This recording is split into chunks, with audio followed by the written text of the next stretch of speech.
Bonjour tout le monde, bienvenue sur cette vidéo. Aujourd'hui je vais vous montrer comment vous pouvez avec Amazon S3 économiser quelques millions en francs CFA si bien sûr vous avez des pétaoctets de données. Donc sans plus tarder, là je suis sur l'interface d'Amazon S3. Donc là j'ai cliqué sur les actions, on va voir. Donc aujourd'hui je vais vous parler des classes de stockage. Donc les classes de stockage, donc, je vais vous présenter les différentes classes de stockage qu'on a sur Amazon S3. Vous montrer les avantages et les avantages que vous pouvez avoir à utiliser ces différentes classes de stockage et les économies que vous allez faire d'une classe de stockage à l'autre. Voilà, donc là j'ai un petit tableau qui permet de récapituler les différentes classes de stockage avec quelques attributs, notamment trois. Les cas d'utilisation, la zone de disponibilité, la latence du premier octet. Donc, qui vont nous permettre de comparer ces différentes classes de stockage. Et en bas du tableau, j'ai rajouté une estimation des frais de stockage mensuel du teraoctet.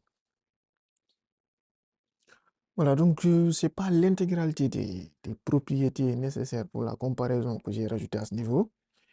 Raison pour laquelle j'ai rajouté un petit lien, j'ai rajouté un lien sur le post. Qui va vous rediriger directement vers la documentation officielle de AWS. Là, vous aurez toutes les propriétés, si vous voulez plus de détails. Aussi, je vais rajouter un lien qui va vous rediriger vers le calculateur de prix de AWS. Et à ce niveau, vous pourrez carrément paramétrer le calculateur tout en mettant, par exemple, la quantité de données que vous avez à votre niveau, la récupération aussi, ça compte, surtout pour, bon, vous le verrez un peu plus loin dans la vidéo. Donc, la façon dont vous allez récupérer les données, tout ça, ça pourra vous aider à bien calculer, bien estimer quelle classe correspondra exactement aux données que vous avez à votre niveau. Voilà, donc nous allons commencer avec la classe standard. Donc ça, c'est la classe par défaut. Vous chargez un fichier sur AWS, directement, il se trouve sur la classe standard. Donc qu'est-ce que vous avez avec la classe standard? Donc déjà, la classe standard, c'est pour les données que vous consultez fréquemment. Donc vous avez permanemment des pipelines sur Spark qui vont venir vous requêter là-dessus, vous récupérez ces données via peut-être EMR, vous faites des transformations permanemment là-dessus. Donc c'est là que ces données, c'est au niveau de cette classe que vous devez avoir ces données-là pour ces use cases. Et là, vous avez les zones de disponibilité. Donc, quand on dit zone de disponibilité, sur AWS, nous avons la notion de zone de disponibilité. Donc, ce qui veut dire que lorsque vous chargez une donnée, la donnée, elle est répliquée au minimum sur trois zones de disponibilité. Donc les zones de disponibilité, c'est des zones séparées. Donc, ce qui veut dire que dès qu'il y a un souci avec une zone, votre donnée est toujours disponible sur deux autres zones. C'est bon? Ok, donc là, c'est la latence. Donc, lorsque vous essayez de récupérer les données, combien de temps vous devez attendre? Donc là, c'est en millisecondes. Vous êtes sur du standard, donc il est adapté pour les use cases, big data, analyse, tout ce que vous avez comme ETL, etc., qui doit tourner. Donc, c'est là que vous devez stocker ce type de données. Donc, quand j'estime les frais de stockage mensuels, donc c'est à peu près 23 $ 55. Le teraoctet coûte 23 $ 55. Donc là, on poursuit avec la classe de stockage standard IA, qui veut dire infrequent access. Donc là, c'est plus pour des données auxquelles vous n'accédez pas fréquemment. Donc des données où vous pouvez rester peut-être une fois, ou auxquelles vous accédez une fois par mois, ou une fois par 2 mois. Vous pouvez utiliser cette classe de standard. Et là, vous voyez qu'au niveau du prix, on a une réduction de presque 50%. Donc, on est à 12,80 $. Aussi, ce qu'il y a à noter, c'est qu'à partir de là, il y a des frais de récupération de données. Voilà, donc certains peuvent être tentés de dire, bon, je vais prendre toutes mes données, les mettre à standard AI et faire une économie de 50%, mais c'est pas comme ça que ça fonctionne. Parce que derrière, Là, vous stockez 1 téraoctet de données, vous payez 12,80 $. Mais lorsque vous essayez de récupérer ce téraoctet de données, vous allez, vous allez payer des frais et des frais qui vont faire que euh, si vous additionnez les frais de récupération plus les frais de stockage, vous êtes presque à 23 $. Donc, et si vous récupérez 2 fois de suite durant le même mois, c'est sûr que vous aurez des frais supérieurs même au standard, à ce que vous devez payer si vous étiez sur le classement, sur la classe standard.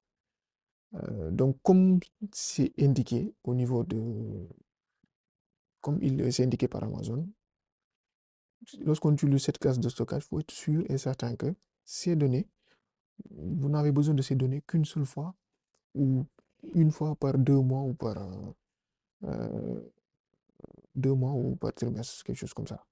Sinon, si vous essayez de faire des économies en jouant sur les classes de stockage, ça va vous retomber dessus. Ok, donc on continue avec le OneZone AI. Donc, toujours AI pour Infrequent Access.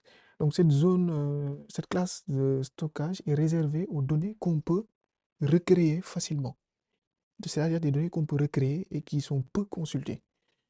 Vous allez comprendre vite fait pourquoi c'est des données qu'on peut recréer. Parce que tout simplement, ces données ne sont pas répliquées à travers diverses zones de stockage. Ces données sont juste stockées sur une seule zone de disponibilité.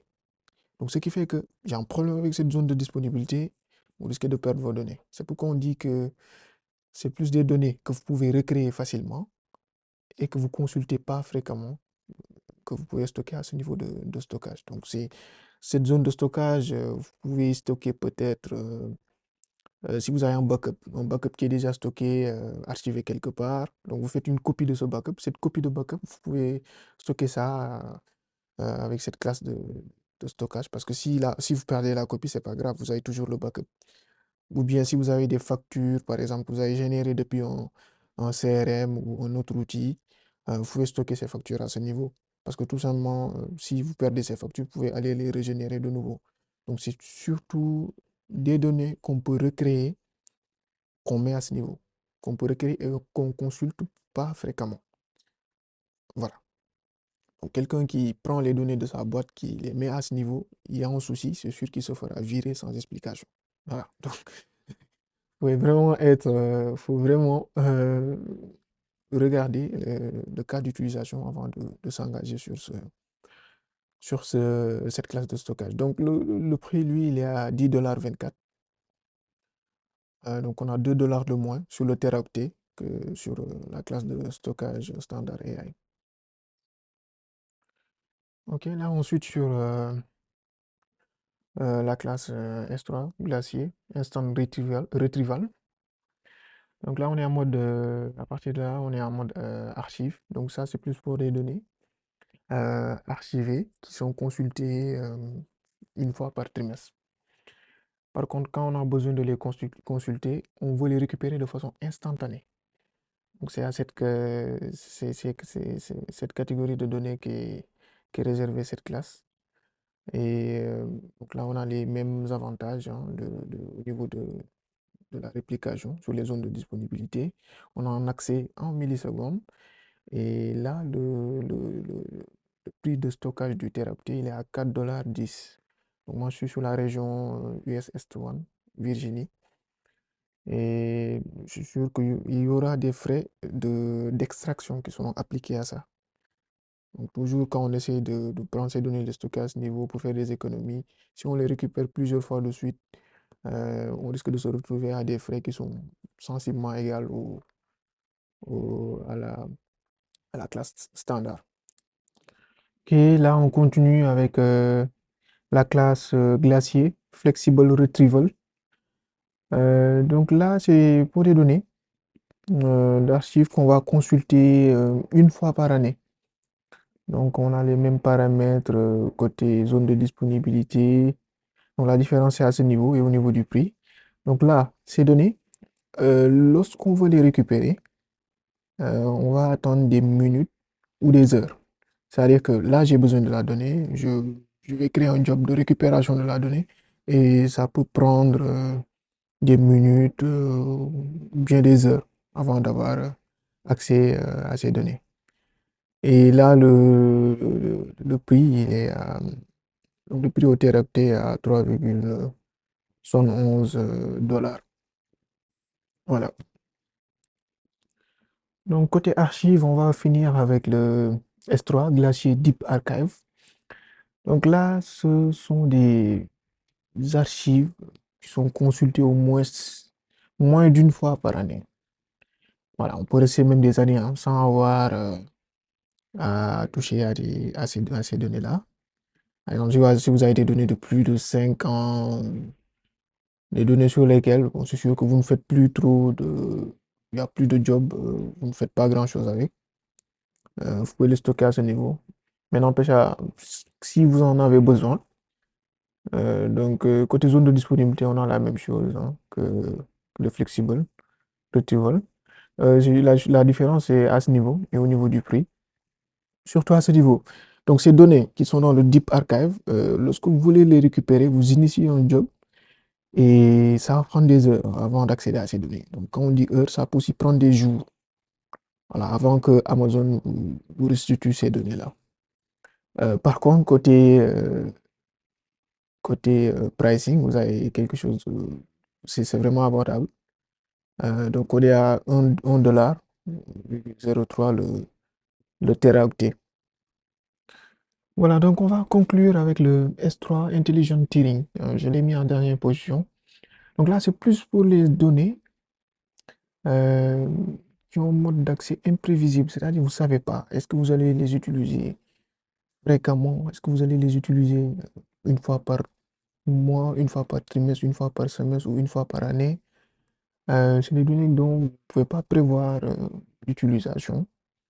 Donc, vous pouvez utiliser cette classe de stockage S3 Tiering.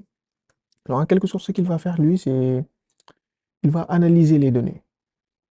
Et en fonction de l'utilisation, il va classer ces données-là sur les différentes classes de stockage qu'on a à ce niveau, sauf celui-là, hein.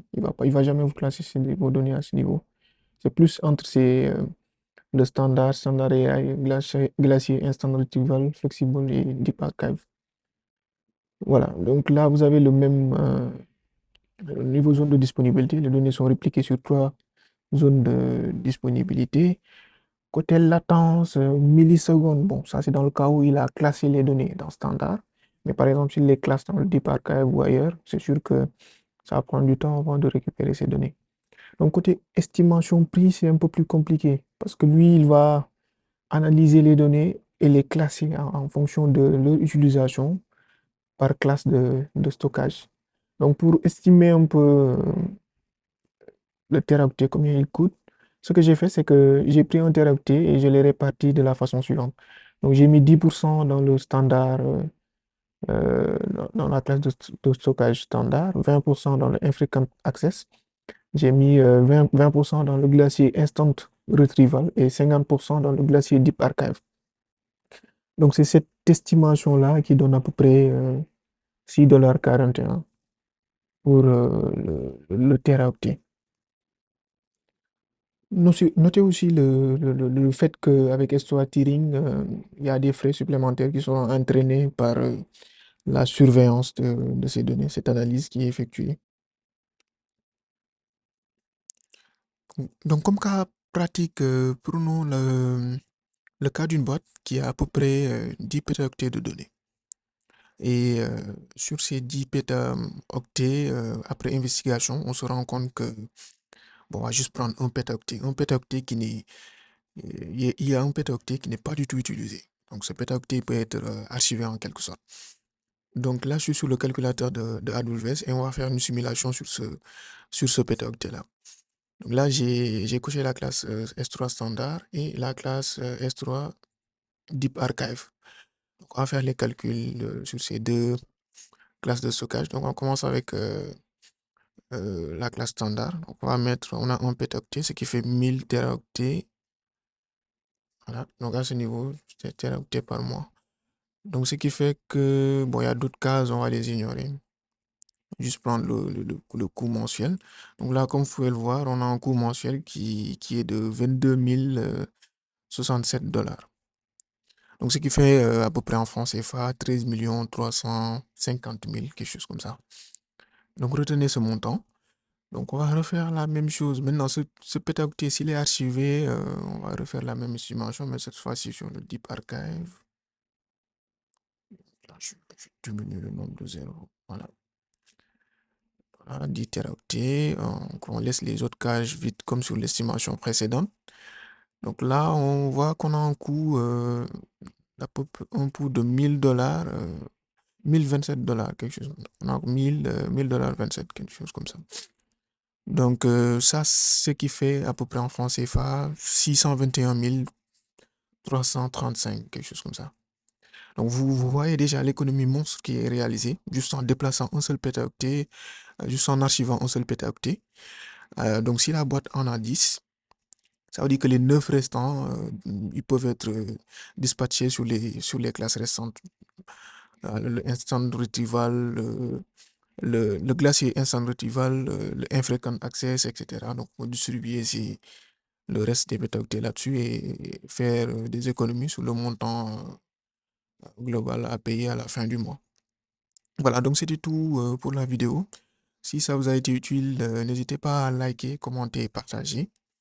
Je reste disponible sur les réseaux. Vous pouvez me faire signe pour échanger sur des use cases ou si vous avez des idées de vidéos en particulier.